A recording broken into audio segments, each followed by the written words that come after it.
Democracy सत्यमेव जयते। I just translate it in Hindi. मैं इसको हिंदी में अनुवाद कर देता हूँ मेरे स्टेटमेंट का। आपको स्टेटमेंट की कॉपी मिल जाएगी। सुप्रीम कोर्ट ने अभी अपना फैसला सुनाया है मेरे खिलाफ कंटेम्प्ट केस में।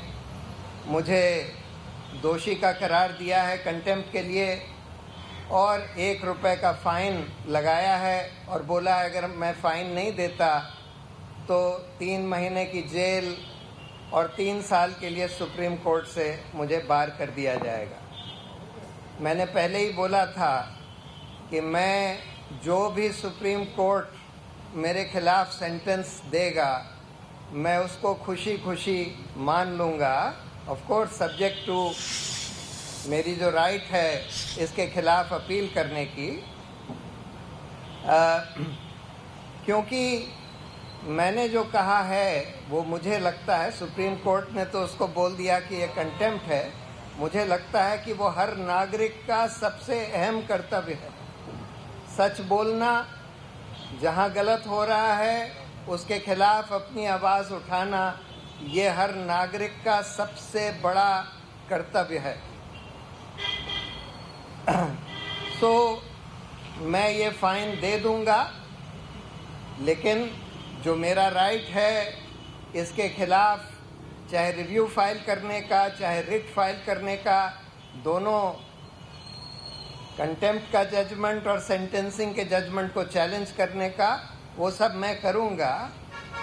और अगर और भी कोई पनिशमेंट इम्पोज किया होता वो भी मुझे मान्य था। ऑब्वियसली सुप्रीम कोर्ट का फैसला सबको मान्य होता है। मेरे लिए सुप्रीम कोर्ट के प्रति बहुत गहरा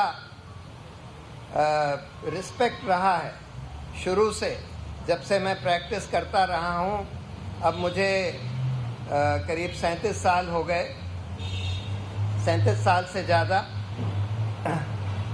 और मैं ये मानता हूँ कि सुप्रीम कोर्ट वो आखिरी जगह है, खासकर गरीब और कमज़ोर लोगों के लिए, जो उनके पास आते हैं अपने हकों की रक्षा कराने के लिए, और ख़ासकर एक बहुत स्ट्रॉन्ग गवर्नमेंट जब उनके हक वायलेट करती है उसके लिए जब आते हैं।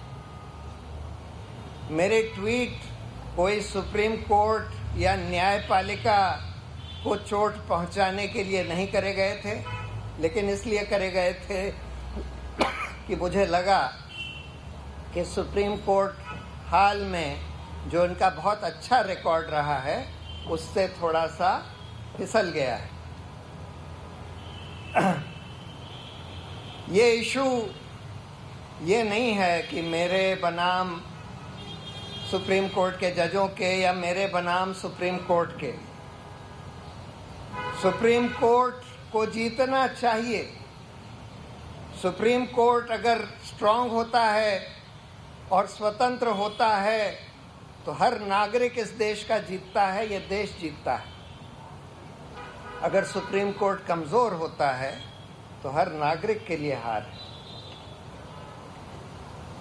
मैं अपनी कृतज्ञता और आभार प्रकट करता हूँ इतने सारे लोग जो मेरे लिए, मेरे सपोर्ट में, मेरे संग सॉलिडारिटी में खड़े हो गए, चाहे वो जज रहे हों, पूर्व जज, चाहे वकील रहे हों, चाहे एक्टिविस्ट रहे हों, चाहे आम नागरिक रहे हों, इतने सारे लोग खड़े हो गए।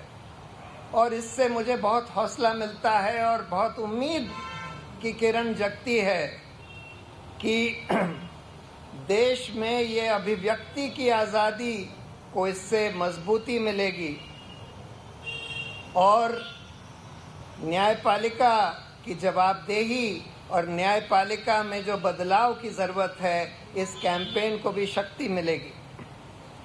सबसे बड़ी बात ये हुई है कि इस केस के कारण बहुत सारे लोग, क्योंकि लोगों ने इसको एक फ्रीडम ऑफ स्पीच का एक औजार समझा, और बहुत सारे लोग जो अभी हताश होकर बैठे हुए थे वो खड़े हो गए और जो इस देश में जो अन्याय हो रहा है उसके खिलाफ अपनी आवाज़ बुलंद करने लगे, ये बहुत बड़ी बात है। और मैं अपना आभार, जो मेरी लीगल टीम थी जिसमें बहुत सारे लोगों ने काम किया, मैं सबके प्रति अपना आभार व्यक्त करता हूं, और ख़ासकर जो हमारे सीनियर वकील थे राजीव धवन और दुष्यंत दवे के प्रति। और मुझे पूरी उम्मीद है कि सत्य की जय होगी और इस देश में लोकतंत्र और सुदृढ़ होगा और मजबूत होगा। सत्यमेव जयते।